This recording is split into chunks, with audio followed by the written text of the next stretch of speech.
Think Christmas sweets in the 1970s were just store-bought chocolate and candy canes? Far from it.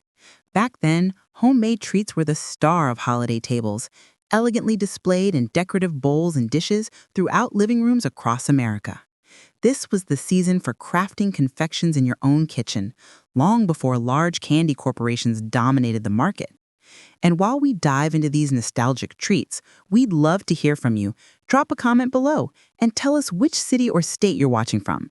It's fascinating to see where our viewers are tuning in from. Let's explore 25 Christmas candies from the 1970s that have all but vanished. Delights that anyone under 50 likely has never seen, let alone tasted. Panous wasn't just any fudge.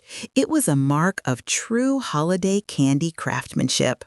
A rich, caramelized treat cut into small squares, Panous stood apart from ordinary chocolate fudge. In kitchens across the Midwest and New England, it symbolized skill, patience, and tradition. Its name came from the Mexican word paninocha, meaning raw sugar, and making it required absolute precision. Missing the temperature by just a few degrees could ruin it, either grainy or overly syrupy.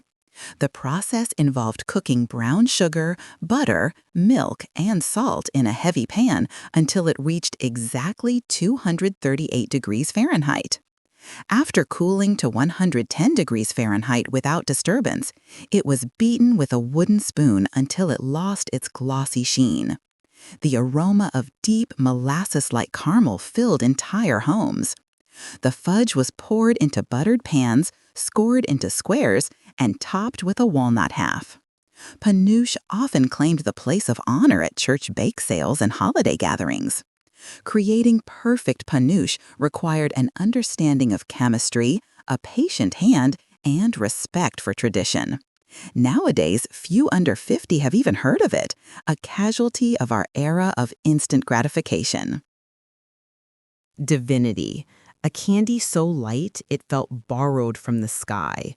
Soft, white, and glossy, it sat on Christmas tables like tiny vanilla-scented snowdrifts.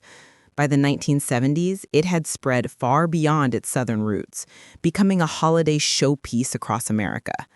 But Divinity came with rules.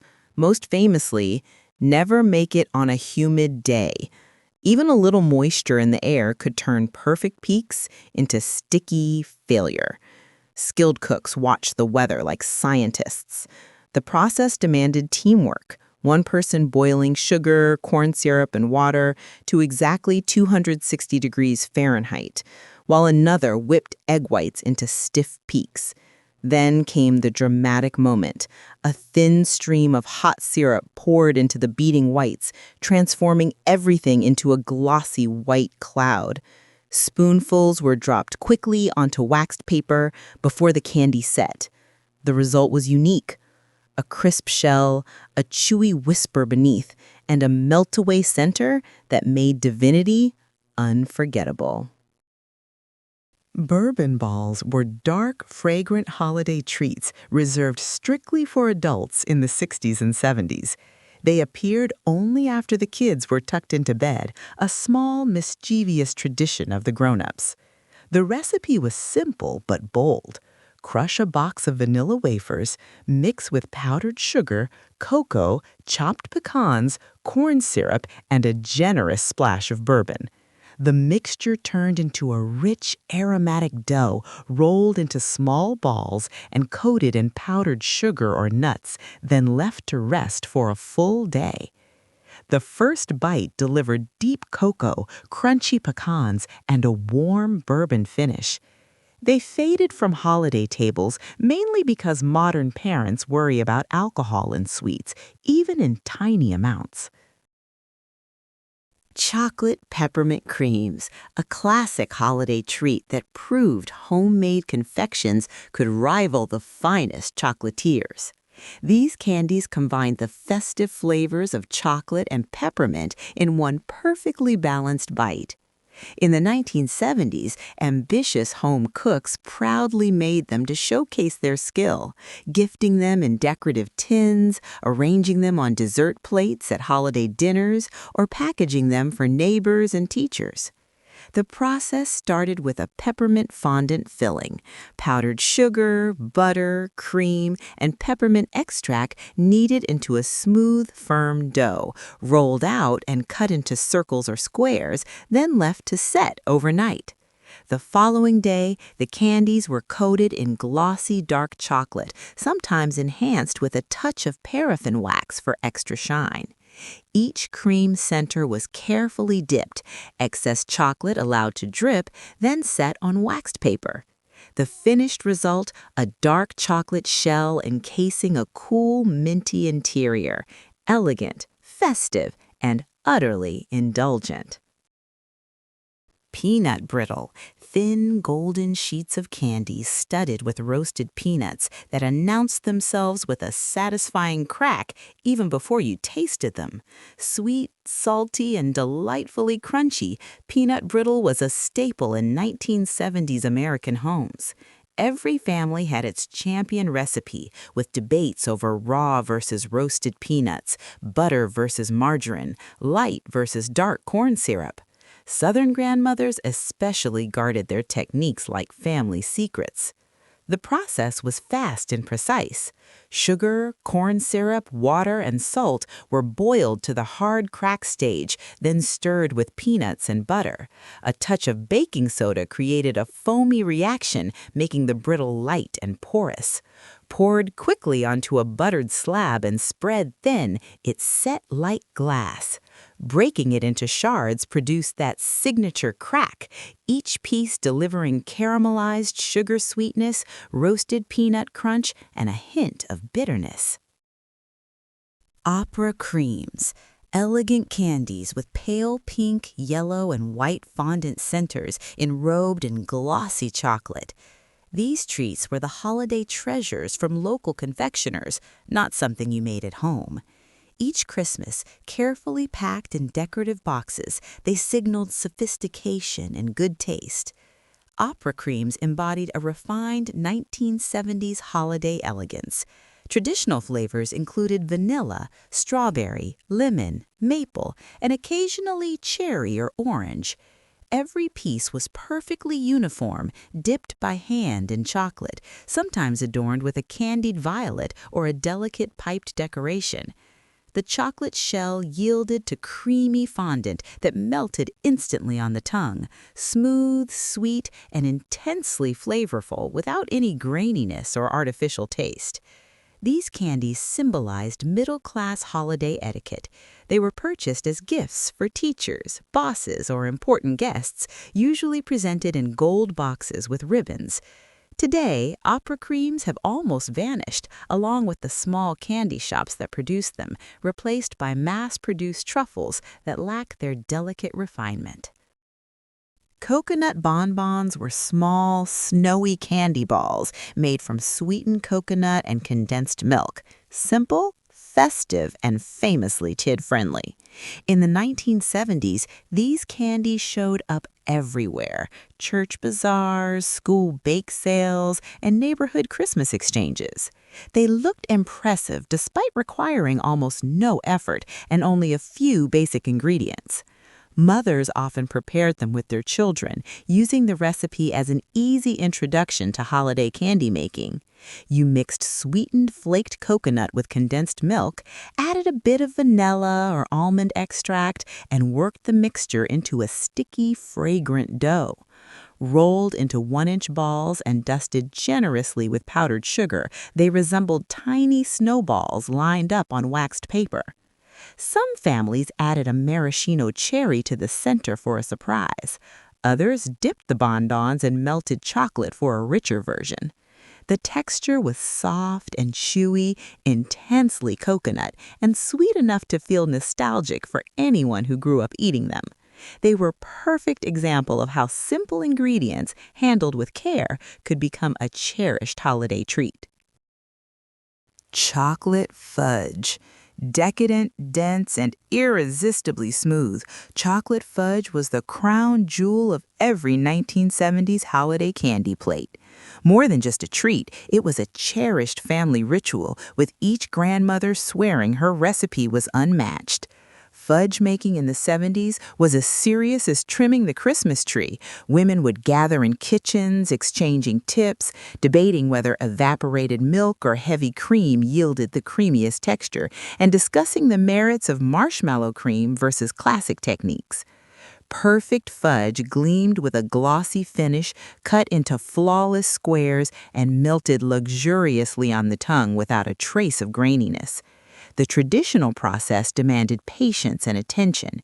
Sugar, cocoa powder, butter, and milk were combined in a heavy saucepan and stirred meticulously to prevent scorching, brought to exactly 234 degrees Fahrenheit, tested with a drop in cold water. After removing from heat, vanilla was added, followed by vigorous beating with a wooden spoon until the fudge lost its gloss and thickened, a labor of love often lasting 10 minutes. Finally, it was poured into a buttered pan, allowed to set, and cut into perfect chocolate squares. The first bite was a rich, creamy chocolate experience, intense, authentic, and unmistakably homemade. Sea foam. Pale green or ivory, airy yet crisp, sea foam was the enigmatic candy that puzzled everyone who tried it. Despite its ocean-inspired name and delicate hue, it tasted nothing like the sea, pure brown sugar bliss. In the 1970s, sea foam graced candy dishes, looking almost ethereal on holiday tables, lighter and less indulgent than chocolate fudge. Its signature texture came from the chemical reaction between hot sugar syrup and whipped egg whites, creating a delicate foam. Some versions added a hint of green coloring for a playful nod to its name. The syrup, made from brown and white sugar, corn syrup, and water, was poured into stiffly beaten egg whites, then seasoned with vanilla and a pinch of salt. Spoonfuls were dropped onto waxed paper and often topped with pecans or chocolate chips. The result? A crisp exterior that gave way to a soft, almost melting interior, rich with caramelized sugar flavor. Sweeter than Divinity, but lighter and airy, sea foam remains a candy lost to modern aisles, a delicate relic of 1970s holiday kitchens. Pralines, soft, buttery discs studded with whole pecans that melted on the tongue. New Orleans' iconic Christmas candy spread through church cookbooks and women's magazines across the country. Unlike firm European pralines, these were tender, creamy, and barely held their shape. In the 1970s, pralines symbolized Southern elegance. They appeared at holiday gatherings and decorative gift tins and at bake sales where women competed to make the creamiest batch. Texture was key. Too firm and they failed. Too soft and they stuck together. Perfect pralines just set, dissolving into buttery caramel bliss. Brown and white sugar, cream, and butter were cooked to 236 degrees Fahrenheit, then pecans and vanilla added and the mixture beaten until glossy. Spoonfuls were dropped onto waxed paper in the brief window before setting. Rich caramel flavor with crunchy pecans made authentic pralines unforgettable. Molasses taffy. Dark, glossy ropes of candy that slowly turned honey amber the longer you pulled them. This was the kind of Christmas sweet that demanded real strength, time, and usually a second pair of butter-slippery hands. Old school candy making, where half the fun was the work itself. Though rooted in colonial America, molasses taffy survived well into the 1970s in traditional families. A taffy pull wasn't just cooking, it was a social ritual. Relatives gathered before Christmas, laughing as the warm candy stuck to fingers, comparing technique and racing to twist and cut each batch before it firmed up. The method was simple but intense. Simmer molasses, sugar, butter, vinegar, and water until the mixture hit 265 degrees F. Pour it onto a buttered marble slab and wait until it was just cool enough to touch. Coat your hands in butter, scoop up the heavy, dark mass, and begin pulling. Stretch, fold, stretch, fold. For 15 to 20 minutes, the candy changed beneath your hands, shifting from nearly black to rich amber, a transformation earned through effort and tradition. Caramels, soft, buttery squares wrapped in twists of waxed paper, were the pride of any serious home cook. These weren't the cheap store candies in crinkly cellophane. These were handcrafted treasures made with patience and skill. In 1970s suburbia, homemade caramels became a symbol of culinary confidence. They filled decorative tins at Christmas parties, each little piece a sign that someone truly cared. You'd simmer sugar, corn syrup, butter, and heavy cream in a heavy pot, stirring nonstop for half an hour until it reached 248 degrees Fahrenheit. One moment of distraction meant scorched caramel. Vanilla was added at the very end. The mixture was poured into a buttered pan, left to set overnight, then cut into neat squares and wrapped individually. The texture was the triumph, firm enough to hold shape, soft enough to melt slowly on the tongue, with deep buttery sweetness and a warm vanilla aroma. These caramels were gifts that showed time, effort, and genuine affection. Butterscotch drops were hard, amber-colored discs that gleamed like tiny jewels when held up to the light. In the 1970s, they were one of those Christmas candies that looked simple but felt almost magical. Houses filled with a deep aroma of butter melting into brown sugar as the mixture slowly bubbled on the stove. These weren't soft caramels. They were pure, hard candy that dissolved slowly, releasing warm waves of buttery sweetness. The ingredient list seemed modest: butter, brown sugar, corn syrup, a splash of vinegar. But mastering them meant understanding sugar at high heat. The mixture simmered without stirring until it reached hard crack stage, turning a deep amber and smelling like toasted toffee. Then came the fast, careful work, dropping spoonfuls of the molten candy onto a buttered sheet before it set into glass-hard puddles. Each drop came out slightly different: irregular edges, swirled amber tones, sometimes darker streaks where the sugar caramelized more intensely. Every piece looked handcrafted. On the tongue, they dissolved slowly, delivering pure butterscotch flavor without chocolate or extras. Few modern candies capture that clean, buttery intensity. Homemade butterscotch drops of the 1970s were simple, beautiful, and unforgettable. Toffee, a crisp, buttery candy crowned with chocolate and crushed almonds. Toffee was the elegant sibling of peanut brittle, richer, fussier, and far more rewarding when done correctly.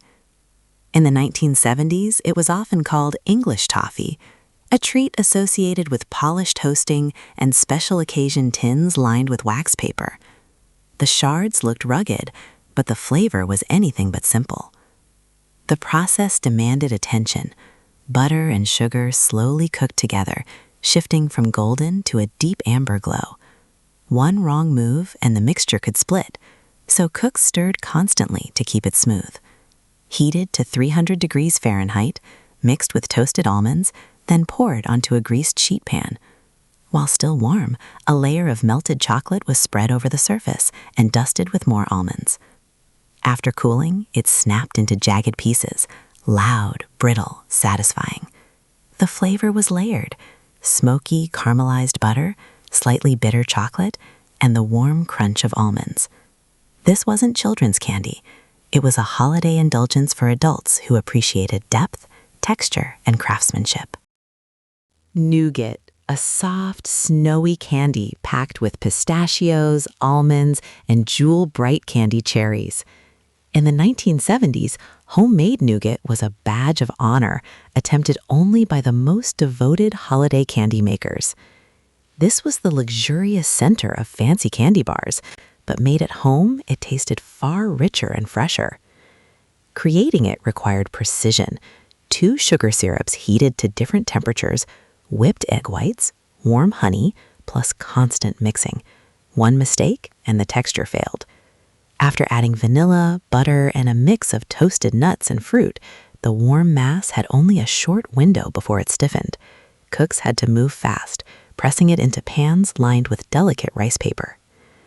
The result was a uniquely chewy confection, firm but tender, with bursts of nutty crunch and bright candied fruit. Honey and vanilla gave it warmth, while the nuts added balance. Homemade nougat felt like a small Christmas victory, proof that patient home cooks could match the quality of professional candy makers. Peppermint bark, the sleek Christmas candy of the late 60s and 70s. Peppermint bark became the modern, stylish holiday treat that connected homemade tradition with a fresh, contemporary look. Its clean layers of dark and white chocolate, topped with crushed candy canes, made it an instant favorite. It appeared at parties in ribbon-tied gift bags or on festive platters where its red and white colors needed no extra decoration. It was simple to make, even for beginners. Melt dark or semi-sweet chocolate, spread it thin on parchment, and let it harden. Then melt white chocolate with a drop of peppermint extract, spread it on top, and immediately sprinkle finely crushed candy canes so the pieces sink slightly into the surface. Once set, the sheet is broken into irregular shards. The magic was in the contrast, the bitterness of dark chocolate against the creamy sweetness of white, the smooth texture against crisp peppermint pieces, warm cocoa flavor paired with cool mint. Despite its simplicity, the candy felt surprisingly sophisticated, one of the few holiday sweets from the 70s that survived into modern times. Cherry cordials, dark chocolate shells hiding a burst of liquid cherry syrup around a single maraschino cherry. In the 1970s, these candies felt mysterious, almost like they belonged to another era. People wondered how a glossy chocolate shell could hold a pool of syrup inside. They carried an old-fashioned elegance that made them a natural fit for formal Christmas gatherings. Cordials usually came from upscale candy shops, each piece resting in a paper cup inside a foil-lined box reserved for guests who truly mattered. The homemade version relied on one trick: fondant. A firm fondant is shaped into small discs, wrapped around cherries, and left overnight. Slowly, the cherry juice melted the fondant from the inside, transforming it into a liquid center. The next step was tempering chocolate, heating and cooling it to the right temperatures so it would set shiny and crisp. Each fondant-covered cherry was dipped, placed on waxed paper, and allowed to harden. Biting into one was a tiny performance. The shell cracked sharply, releasing a rush of cherry syrup that blended with the chocolate. The cherry inside tasted slightly artificial but warm with nostalgia. Cherry cordials were miniature pieces of holiday theater, taking days to make and disappearing in a single bite. Marzipan fruits, tiny hand-painted fruits and vegetables made from almond paste. Marzipan was the artistic candy that turned confectionery into sculpture, almost too beautiful to eat. Popular in 1970s America through gourmet magazines and specialty shops, making marzipan at home became a Christmas project for patient, artistic cooks. Almonds ground into paste with sugar and egg whites, kneaded into smooth, pliable dough. Divided, tinted with food coloring, red for apples and strawberries, yellow for bananas, orange for oranges, green for pears.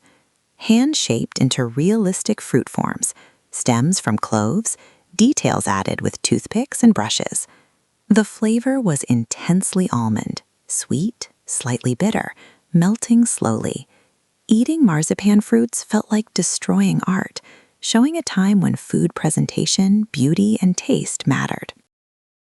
Turkish delight, soft, delicate jelly cubes dusted in powdered sugar and scented with rosewater or citrus, was one of the most mysterious holiday candies of the 1970s.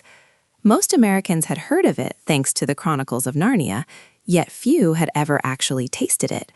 When international cooking became trendy, Turkish delight began appearing in gourmet shops and in the kitchens of adventurous home cooks eager to try something foreign and elegant. The recipe felt unusual. Sugar, water, and lemon juice cooked into syrup, then thickened with a cornstarch slurry until it turned into a glossy, translucent gel. A splash of rose water or orange essence transformed it into something fragrant and exotic. The mixture was poured into a pan dusted with cornstarch and left overnight to set before being cut into cubes and coated in more sugar. Its texture surprised American palates, pillowy, springy, melting slowly into a floral sweetness. Rosewater divided opinion. Some found it romantic and perfumed, others thought it tasted like soap. But Turkish delight became a symbol of global curiosity and refined holiday treats. Fondant, a smooth, creamy white base that quietly powered many homemade candies of the 1970s. It wasn't usually eaten on its own. Instead, it served as the flexible clay behind cream centers, chocolate-dipped treats, and dozens of family recipes passed through magazines, church cookbooks, and kitchen traditions. The process looked simple but felt magical. Sugar, water, and cream of tartar were cooked to about 238 degrees Fahrenheit, then poured onto a cool marble slab. Once the syrup reached a warm, thick consistency, it had to be worked over and over with a spatula, scraping, folding, turning, until its glossy transparency shifted into a soft, opaque white cream. That moment of transformation was unmistakable. After kneading it smooth, the fondant was wrapped and left to rest overnight. The next day, it was a velvety, moldable candy medium with a clean vanilla sweetness. Home cooks flavored small batches with peppermint, maple, lemon, or strawberry, tinted them in pastel colors, and shaped them into patties, balls, or fillings. Mastering fondant was considered essential candy knowledge, the first real step into more advanced confectionery. Once you understood this transformation of simple sugar into a workable candy dough, you could create homemade sweets that looked surprisingly professional. Lemon sugar cookies. Soft, bright, and irresistibly fragrant, lemon sugar cookies were a quiet classic of home baking in the 1970s. They brought a welcome citrus lift to a decade dominated by rich, buttery sweets. Made with real lemon zest and juice, these cookies balanced sweetness with a gentle tang that lingered on the palate. Their texture was part of the charm, tender and chewy in the center, lightly crisp at the edges. A simple lemon glaze, powdered sugar stirred with fresh lemon juice, was often drizzled on top, adding shine and an extra burst of acidity. Nothing fancy, nothing artificial, just clean lemon flavor. These cookies showed up everywhere, cooling on kitchen counters, packed into picnic baskets, stacked on plates for bake sales, or waiting after school with a glass of milk. They felt cheerful and familiar, the kind of recipe passed down and trusted. Lemon sugar cookies didn't try to impress. They simply delivered comfort, brightness, and nostalgia in every bite. Gingerbread cookies. Few holiday treats carry as much nostalgia as gingerbread cookies. The warm aroma of ginger, cinnamon, and cloves instantly signaled that Christmas had arrived. These cookies weren't just baked, they were decorated, shared, and turned into family traditions. Grandmothers cut the dough into gingerbread men, stars, and hearts, then gathered everyone around the table with bowls of icing, sprinkles, and small candies.